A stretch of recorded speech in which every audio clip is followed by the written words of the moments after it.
Hello everyone, welcome to my channel excellent coaching. आज कुछ question answers पढ़ेंगे child centred education के बारे में। हमने प्रोग्रेसिव एजुकेशन से रिलेटेड कुछ क्वेश्चंस पढ़े हैं ऑलरेडी, और ये क्वेश्चन जो है ये फोकस्ड है चाइल्ड सेंटर्ड एजुकेशन पे। और देख लेते हैं ये क्वेश्चंस पहले एग्जाम में आए हुए हैं तो किस तरह से क्वेश्चंस पूछे जाते हैं इस टॉपिक पे। तो पहले है आपका question number 1, child centred pedagogy means. तो चाइल्ड सेंटर की जब हम बात करते हैं उस पेडागोजी का क्या मतलब होता है। जब हम चाइल्ड सेंटर्ड एजुकेशन बोलते हैं तो उसका मतलब क्या होता है। तो यहाँ पे 4 ऑप्शन है। पहला ऑप्शन कह रहे हैं कि बच्चों को मॉरल एजुकेशन देने को हम चाइल्ड सेंटर्ड कहते हैं, या asking children to follow and imitate the teacher, क्या टीचर को कॉपी करने को चाइल्ड सेंटर्ड बोला जाता है। थर्ड है giving primacy to children voices and their active participation, कि बच्चों की वॉइसेस का मतलब जो बच्चे बोलना चाहते हैं उस चीज़ को प्राइमेसी देना, इंपॉर्टेंस देना, और उनको एक्टिवली पार्टिसिपेट करने देना क्लास में। और चौथा ऑप्शन है लेटिंग चिल्ड्रन बी टोटली फ्री, या बच्चों को बिल्कुल फ्री छोड़ देना, उन्हें कुछ ना कहना। तो इन सब में से आपको देख के ही आइडिया लग जा रहा होगा कि जो आपका सी ऑप्शन है giving primacy to children voices and their active participation, इसी को चाइल्ड सेंटर पेडागोजी बोला जाता है, कि जहाँ पे बच्चों को प्राइमेसी दी जाती है, उनकी बातों को, उनकी क्वेश्चनिंग को, उनकी इंक्वायरीज को सॉल्व करने की कोशिश करी जाती है, उनको एक्टिवली पार्टिसिपेट करने के लिए एनकरेज करा जाता है, इंडिविजुअल डिफरेंसेस का ध्यान दिया जाता है। तो पूरा फोकस बच्चों पे होता है। सेकेंड क्वेश्चन है which of the following factor is the basis of child centred education, कि इनमें से कौन सी चीज़ की वजह से चाइल्ड सेंटर्ड एजुकेशन जो है वो सामने आई थी, कि हमें किन बातों का ध्यान रखना चाहिए। पहला इंडिविजुअल डिफरेंस है, कि हर बच्चे में जो फ़र्क होता है, हर बच्चे के अंदर अलग कैपेबिलिटीज़ होती हैं, डिफरेंसेस होते हैं, हर एक का सीखने का तरीका अलग होता है। दूसरा है चाइल्ड राइट्स की वजह से आया था, कि चाइल्ड के जो राइट्स होते हैं उसकी वजह से चाइल्ड सेंटर्ड आया था। या right of the children to free and compulsory education, क्या इस एक्ट की वजह से आया था चाइल्ड सेंटर्ड, कि उनको फ्री और कंपल्सरी एजुकेशन मिलनी चाहिए। या फिर all children are equal in all respects, इसकी वजह से आया था कि सारे बच्चे इक्वल होते हैं हर तरीके से। तो इन चारों में से जो आपका आंसर है वो है इंडिविजुअल डिफरेंसेस। ये देखते हुए कि हर बच्चा अलग होता है और उसका सीखने का तरीका भी अलग होता है, उसको ध्यान में रखते हुए चाइल्ड सेंटर्ड पेडागोजी का कॉन्सेप्ट आया था, कि हमें बच्चे की कैपेबिलिटीज़ के हिसाब से इंडिविजुअली उसके ऊपर फोकस करना चाहिए। चाइल्ड राइट्स की वजह से नहीं था, ना ही फ्री एंड कंपल्सरी एजुकेशन के लिए आया था, वो अलग चीज़ें हो जाती हैं। और ये जो लास्ट में लिखा हुआ है कि children are equal in all respects, ये तो बिल्कुल ही गलत है, कि हर बच्चा सेम नहीं होता है, सबके अपने अलग अलग कैपेबिलिटीज़ और कैपेसिटीज़ होते हैं। तो आपका आंसर इंडिविजुअल डिफरेंसेस है। थर्ड है which of the following is not a feature of child centred education, इसमें से कौन सी चीज़ चाइल्ड सेंटर्ड एजुकेशन का फीचर नहीं है। पहला, it makes learning interesting and meaningful. दूसरा, it stresses on the timely completion of the syllabus. Third है provides complete freedom to the child. और चौथा है growth of the child is priority. मतलब कौन सा उसका फीचर नहीं है, हमें ये देखना है। यहाँ पे नॉट आपका जो है फोकस करो नॉट पे, कि लर्निंग को इंटरेस्टिंग और मीनिंगफुल बनाता है, तो ये तो बिल्कुल ठीक है। चाइल्ड सेंटर्ड एजुकेशन का फोकस यही होता है कि लर्निंग को इंटरेस्टिंग बनाए, मीनिंगफुल बनाए। दूसरा दिया है कि timely completion of syllabus, syllabus को टाइम पे ख़त्म करने के ऊपर ज़्यादा फोकस होता है। तो ऑब्वियसली ये हमारा आंसर है, क्योंकि ऐसा कुछ नहीं होता, सिलेबस के ऊपर फोकस नहीं होता, बच्चों की लर्निंग पे फोकस होता है। तो ये हमारा आंसर है, क्योंकि ये नॉट के बारे में बात कर रहा है। तीसरा क्यों ठीक नहीं है, क्योंकि complete freedom to the child to grow naturally. Child centred education में ये भी एक वन ऑफ द ऑब्जेक्टिव होता है कि बच्चे को इतनी फ्रीडम दी जाए कि वो नेचुरली सीख सके चीज़ों को। And growth of the child is priority, कि बच्चे की ग्रोथ इंपॉर्टेंट है रदर देन कि सिलेबस खत्म करवाना है। तो इसका आंसर हो जाएगा बी। फिर है which of the following is the best describe the role of text books in the classroom. तो अगर हम चाइल्ड सेंटर्ड एजुकेशन के कॉन्सेप्ट में सोचें तो टेक्स्ट बुक का क्या रोल है क्लासरूम में। पहली चीज़, they form the most essential learning resource. क्या टेक्स्ट बुक ही, हमारी बुक्स ही ऐसी हैं जो मोस्ट एसेंशियल लर्निंग रिसोर्स है, यानी कि जहाँ पे हमें लर्निंग करना हो, टेक्स्ट बुक नहीं होगी तो हम लर्न नहीं कर पाएंगे चीज़ों को, बिना बुक्स के हम पढ़ नहीं पाएंगे। यहाँ पे यही लिखा है ना कि रिसोर्स स्टाफ कॉन्टेक्स्ट में देखें तो अगर बुक नहीं होगी तो हम पढ़ नहीं पाएंगे। दूसरा लिखा है they are one of the resource and reference material. अब ये कह रहे हैं कि मोस्ट एसेंशियल नहीं है, वन ऑफ द रिसोर्स है, मतलब बहुत सारे रिसोर्सेज में से एक है। चौथा, दे maintain homogeneity in learning across the state of the nation. Homogeneity in learning मतलब सेम तरह की बुक से सारे पढ़ेंगे तो सब में होमोजिनिटी रहेगी, यूनिफॉर्मिटी रहेगी, मतलब सब लोग सेम चीज़ पढ़ेंगे तो अक्रॉस द नेशन होमोजिनिटी बनी रहेगी। या चौथा कि they provide guidance to the teacher and parents about the course, कि वो टीचर्स को और पेरेंट्स को गाइड करने के लिए होता है। बाकी सारी चीज़ें रॉन्ग है। आपका आंसर ये है कि they are the one of the resource, मतलब टेक्स्ट बुक इतनी इंपॉर्टेंट नहीं है बट स्टिल एक टाइप का रिसोर्स है जिसको यूज़ किया जा सकता है, लेकिन मोस्ट एसेंशियल नहीं है। टेक्स्ट बुक के बिना भी नॉलेज और लर्निंग हो सकती है। नेक्स्ट है who popularize the pedagogical method of object teaching. Object teaching मतलब हाथ में कोई ऑब्जेक्ट है उसको कैसे उसको एक्सप्लोर करें, चीज़ों को एक्टिवली अपने हाथों में लेके सीखें, या हम ब्लॉक्स का यूज़ करके या हम मटेरियल का यूज़ करके सीखें, उसको ऑब्जेक्ट टीचिंग बोलते हैं। तो ये किसने पॉपुलराइज करी थी? Wherein a teacher began with an object related to child's world in order to initiate the child into the world of education. मतलब टीचर वहाँ पे कैसे पढ़ाना शुरू करता है, कोई ऐसा ऑब्जेक्ट हाथ में लेके जो उसके बच्चे की से रिलेटेड हो, जैसे कोई ब्लॉक हाथ में उठा लिया या कोई टॉय हाथ में उठा लिया जो उससे रिलेटेड हो, वहाँ से उसको इनिशिएट करता है कि एजुकेशन की शुरुआत करता है उससे। तो ऑब्जेक्ट टीचिंग का कॉन्सेप्ट दिया था पेस्टोलॉजी ने, जहाँ पे इन्होंने ये कहा था कि हमें एक्टिवली पार्टिसिपेट करना है, तो बच्चों के हाथों में चीज़ें पकड़ा के उनको फील करने दो, सेंस करने दो, जिसे वो खुद एक्सप्लोर करके सीखेंगे, रेदर देन इमेजिनेशन पे मत छोड़ो चीज़ों को। फिर whose contribution was the school and society. School and society का मतलब है कि स्कूल ही सोसाइटी है, एक स्कूल जो है एक सोसाइटी की तरह ही है। कहने का मतलब ये है, ये कॉन्सेप्ट किसने दिया था? ये जॉन डुई ने दिया था। स्कूल जो है वो भी सोसाइटी ही है, एक बच्चे के लिए सोसाइटी का ही रोल प्ले करता है। School is the society for the child. Okay, तो इसके आगे है अब the theory that Rousseau primarily attacked in his philosophy education was. मतलब जो रूसो थे उन्होंने कौन सी थ्योरी को जो है अटैक करने का मतलब है यहाँ पे किस थ्योरी के वो बिल्कुल अगेंस्ट थे रूसो अपनी फिलोसफी ऑफ एजुकेशन की जब वो बात करते थे। तो इन चारों में से कौन सी थ्योरी थी वो जिसके बिल्कुल अगेंस्ट थे? तो पहला है चाइल्ड डिप्रेविटी। चाइल्ड डिप्रेविटी का मतलब ये है, ये वो थ्योरी है जिसमें ये माना जाता है कि बच्चे बहुत शैतान होते हैं और उनको कंट्रोल करके रखना चाहिए, और उसके लिए उन्हें हमें जितनी भी हो सके पनिशमेंट देनी चाहिए। मतलब बेसिकली यहाँ पे इस थ्योरी का अजम्पशन ये होता है कि जो चिल्ड्रन होते हैं ना, दे आर वेरी मिस्चीवियस। बच्चे बहुत मिस्चीवियस होते हैं, बहुत शैतान होते हैं, तो उनको कंट्रोल करने के लिए हमें उन्हें पनिश करना चाहिए।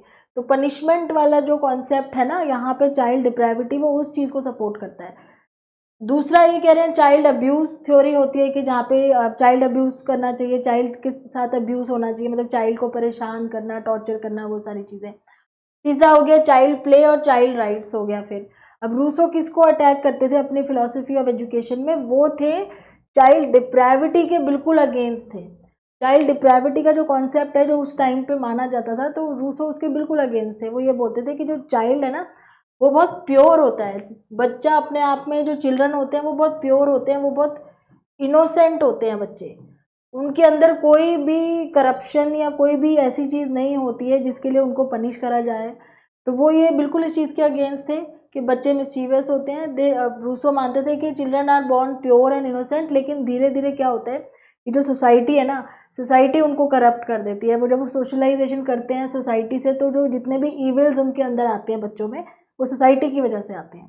तो इसके बिल्कुल अगेंस्ट थे रूसो चाइल्ड डिप्रेविटी के। फिर आता है नेक्स्ट, फेबल्स की फिलॉसफी ऑफ एजुकेशन किसके ऊपर बेस्ड थी? नेचुरलिज्म, रियलिज्म, आइडियलिज्म या एक्सटेंशियलिज्म। तो फिलॉसफी ऑफ एजुकेशन जो है फ्रोबेल की, वो उसमें आइडियलिज्म है बहुत ज़्यादा। आंसर आपका आइडियलिज्म ही है, लेकिन कहीं ना कहीं आपको नेचुरलिज्म के भी एस्पेक्ट्स मिलेंगे, जहाँ पे वो बच्चों को नेचुरली ग्रो होने की बात कर रहे हैं कि उनको जो उनका नेचुरल स्टेजेस ऑफ डेवलपमेंट है उसके अकॉर्डिंग ग्रो होना चाहिए, उसके अकॉर्डिंग लर्निंग होनी चाहिए। वैसे ये फॉलोअर आइडियलिज्म के थे, बट कहीं ना कहीं इनकी फिलॉसफी में आपको नेचुरलिज्म के भी थोड़े बहुत पॉइंट्स मिलेंगे, क्योंकि इसका रीज़न ये है, देखो हम सब जो सोचते हैं, हमारे जो थॉट्स और आइडियाज़ होते हैं ना, वो मिक्सअप होते हैं। हम कभी भी किसी एक चीज़ को स्ट्रिक्टली फॉलो नहीं कर पाते। हम अगर अपने बारे में ही सोचें तो कुछ चीज़ें हम नेचुरलिज्म की मानते हैं, नेचुरल पेस पे सीखना, लर्न करना। कुछ चीज़ें हम प्रैग्मेटिज्म की मानते हैं, प्रैक्टिकली ज़्यादा आपको प्रैक्टिकल होना, रियलिज्म होना। कुछ चीज़ें हमारे अंदर हो सकता है आइडियलिज्म की हो, जहाँ पे हम डिसिप्लिन की बात करते हैं। तो वैसे ही जब इनकी बात करते हैं या रूसो की बात करते हैं किसी की भी, तो जैसे अब गांधी की ही फिलॉसफी है, उसमें आपको सारी चीज़ें मिलेगी, प्रैग्मेटिज्म भी मिलेगा, नेचुरलिज्म भी मिलेगा, आइडियलिज्म।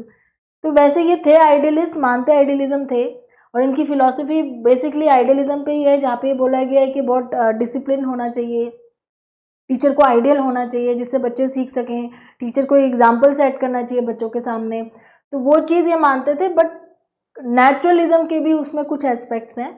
बट अगर आपसे ये पूछा जाए कि अगर आपके आंसर में नेचुरलिज्म आइडियलिज्म दोनों ही दिया हुआ है, तो आपका आंसर पहले आइडियलिज्म होना चाहिए। उसके बाद नेक्स्ट क्वेश्चन है, dash was the view that mothers and KG teachers needed to be fully educated about the child development stages. तो चारों में से कौन ऐसा सोचता था कि जो मदर्स हैं या टीचर्स हैं बच्चों की, छोटे बच्चों की, केजी टीचर्स हैं, उनको इस चीज़ की एजुकेशन मतलब नॉलेज होनी चाहिए कि बच्चों की चाइल्ड डेवलपमेंट स्टेजेस क्या होती हैं, बच्चे धीरे धीरे कैसे कैसे एक स्टेज से दूसरे स्टेज पे ग्रो होते हैं, वो कैसे कैसे लर्न करते हैं, इस चीज़ की पूरी नॉलेज होनी चाहिए। तो ये फ्रोबेल का ही मानना था कि कोई भी बच्चों को जो हैंडल करता है, जो उनका केयर टेकर होता है, चाहे उनका टीचर हो चाहे मदर हो, उसको पता होना चाहिए कि बच्चे कैसे कौन सी डेवलपमेंटल स्टेज से गुजरते हैं, उनको किस तरह हमें हेल्प करनी चाहिए अपने कैपेबिलिटीज़ को, स्किल्स को लर्निंग करने में। तो ये फ्रोबेल का कॉन्सेप्ट था। फिर था who stated that in nature we allow plants and animals space and time to grow because their internal law suggest that they will develop properly only in this manner. अब ये भी इसी से related ही question है, जहाँ पे ये कह रहे हैं कि किसने कहा था कि नेचर में प्लांट्स और एनिमल्स को ग्रो करने के लिए उनको हमें स्पेस और टाइम देना चाहिए, हम किसी की डेवलपमेंट को जल्दी नहीं करवा सकते। आपने ज़्यादा पानी दे दिया तो प्लांट जल्दी ग्रो हो जाएगा, ऐसा नहीं है। चाहे वो एनिमल हो, चाहे प्लांट हो, चाहे ह्यूमन बीइंग हो, उसको स्पेस दो, टाइम दो, वो नेचुरली अपने स्टेजेस के अकॉर्डिंग ग्रो करेगा, नेचुरल लॉज के अकॉर्डिंग ग्रो करेगा। तो ये किसने कहा था? तो जैसे कि मैंने यहाँ पे बोला, फ्रोबेल ने ही बोला था कि बच्चों को भी जैसे इन्होंने कहा था कि अपने नेचुरल जो उसकी स्टेजेस है उसके अकॉर्डिंग ग्रो होने देना चाहिए, और कोई चीज़ आप उनको जल्दी सिखा के उनकी डेवलपमेंट जल्दी कर दोगे तो वो अगेंस्ट द नेचुरल लॉ हो जाएगा।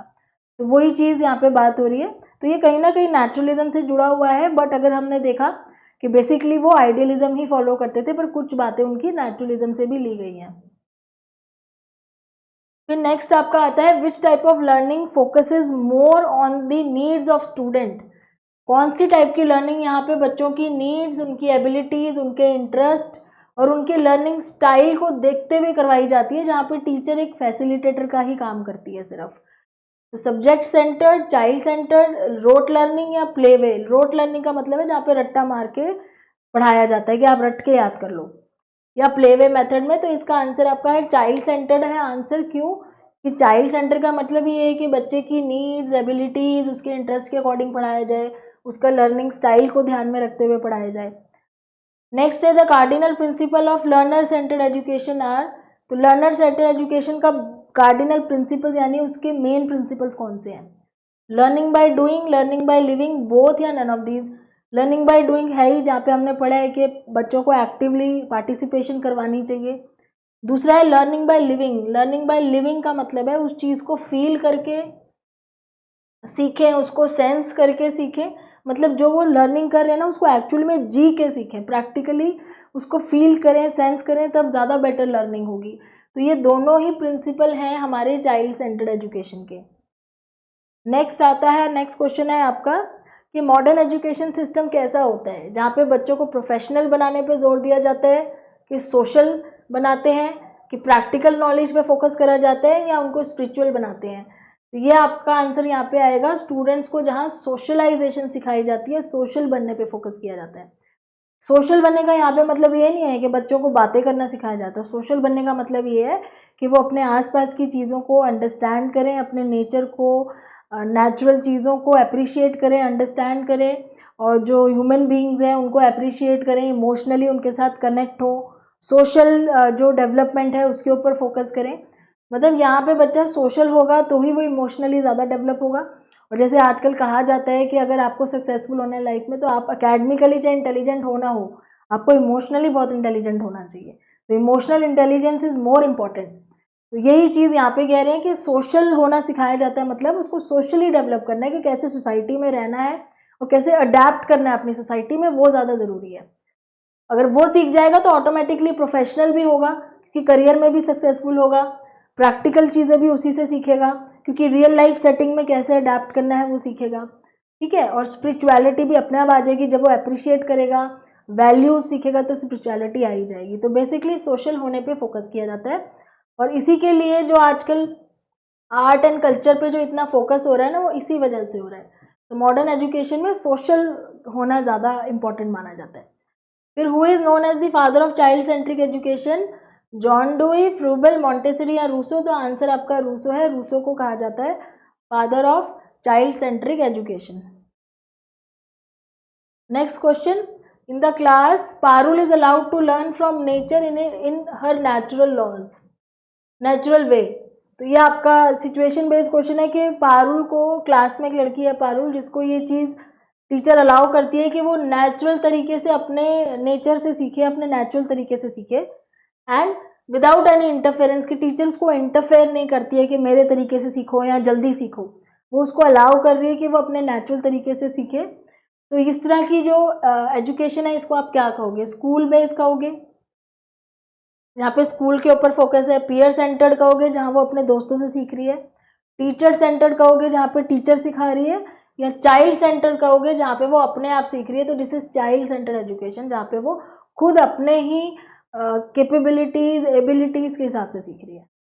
फिर which one of the following situation is of learning is not based on child centre education, कौन सा वाला नॉट है, चाइल्ड सेंटर एजुकेशन पे बेस्ड नहीं है। देखो जब भी एग्जाम में क्वेश्चन आता है ना, जब भी नॉट वाला क्वेश्चन आए आप उसको ना हाईलाइट कर लिया करो, क्योंकि बच्चे कई बार नॉट छोड़ देते हैं और सही आंसर टिक करने की बजाय गलत टिक कराते हैं, हम भूल जाते हैं कि नॉट पूछा हुआ है। तो इसलिए जब भी नॉट होना, आपका सबसे पहला काम है कि उसको हाईलाइट कर लो। अब यहाँ पे पूछा चाइल्ड सेंटर्ड एजुकेशन में क्या नहीं आता है, गाइडेड डिस्कवरी, मतलब जहाँ पे बच्चे खुद से डिस्कवर कर रहे हैं लेकिन टीचर जस्ट गाइड कर रही है, वो कुछ टीचर अपनी तरफ से कुछ नहीं कर रही, बस गाइड कर रही है बच्चों को। डिस्कवरी मेथड आता है जहाँ बच्चे खुद से डिस्कवर कर रहे हैं चीज़ों को। प्रॉब्लम बेस्ड मेथड है जहाँ पे बच्चों को प्रॉब्लम दे दी और उनको बोल दिया गया कि आप इसके सॉल्यूशंस ढूंढो अपने आप, तो बच्चे क्रिएटिव थिंकिंग कर रहे हैं, क्रिटिकल थिंकिंग कर रहे हैं। या डेमोन्स्ट्रेशन मेथड आता है जहाँ पे टीचर डेमोन्स्ट्रेट कर रही है और बच्चे देख रहे हैं। तो ऑब्वियसली ये वाला आंसर है, क्योंकि ये हमारे प्रोग्रेसिव एजुकेशन या चाइल्ड सेंटर्ड एजुकेशन में नहीं आएगा, क्योंकि यहाँ सिर्फ टीचर एक्टिव है, बच्चे सिर्फ देख रहे हैं बैठ के, जबकि हमारा चाइल्ड सेंटर्ड एजुकेशन बोलता है कि चाइल्ड को एक्टिव होना चाहिए। नेक्स्ट आता है which of the following will foster creativity among learners. तो इसमें से कौन सी तरह की एजुकेशन बच्चों में क्रिएटिविटी लेके आएगी, teaching students the practical value of good education, जब हम बच्चों को सिर्फ इतना सिखाएंगे कि गुड एजुकेशन लेनी क्यों ज़रूरी है। या सेकेंड है providing opportunity to question and to nurture the innate talents of student, बच्चों को अपॉर्चुनिटी दे जहाँ पे वो क्वेश्चनिंग कर सकें, क्वेश्चन पूछ सकें और उनके अंदर जो टैलेंट है, इनेट टैलेंट है या उनके अंदर जो इनबॉर्न टैलेंट है उसको बाहर निकालने के लिए उनको अपॉर्चुनिटी दे।